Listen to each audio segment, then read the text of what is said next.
Malo akayoko Baya tedi punko Nafsire fiati Gadumaziti Malo akayoko Baya tedi punko Nafsire fiati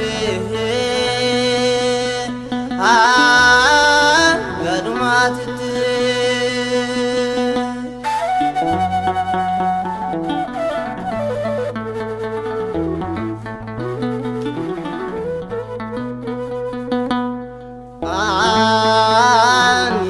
Kaba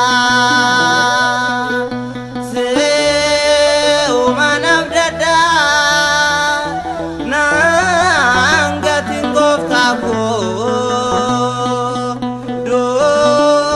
ikoduwada ya bahunduma anggu ketaduma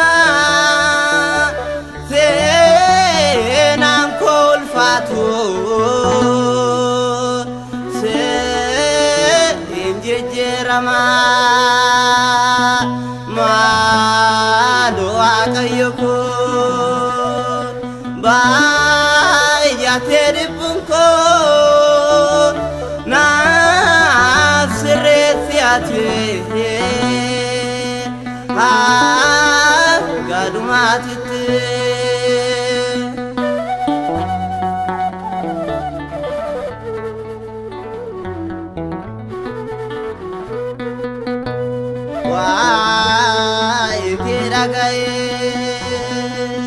Dan dikefilade formata lubbuko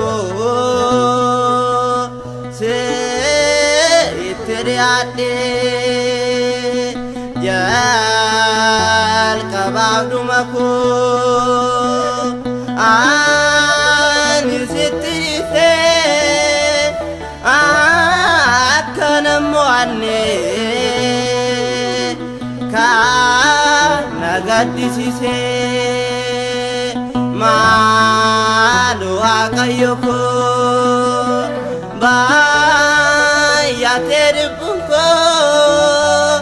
Nafsire fiati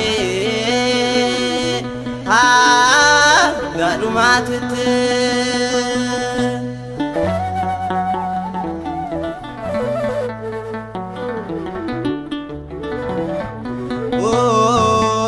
Dumani bekta mal tu sirakata kan darbes kanjuru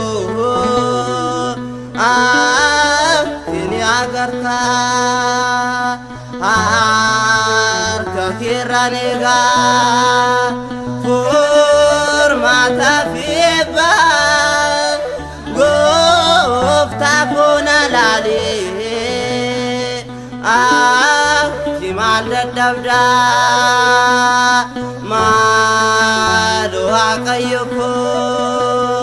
Baya tedi punko Nafsire fiati Gadumatiti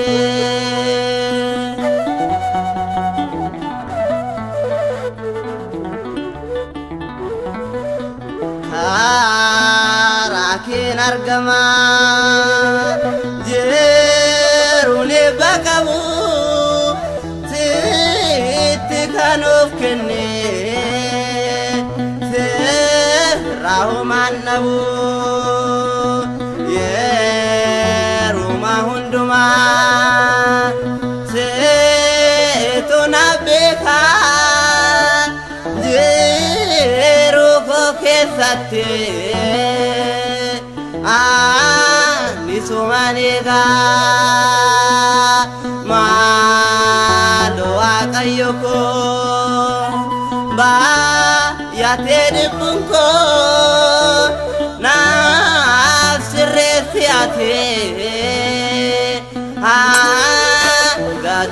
jettee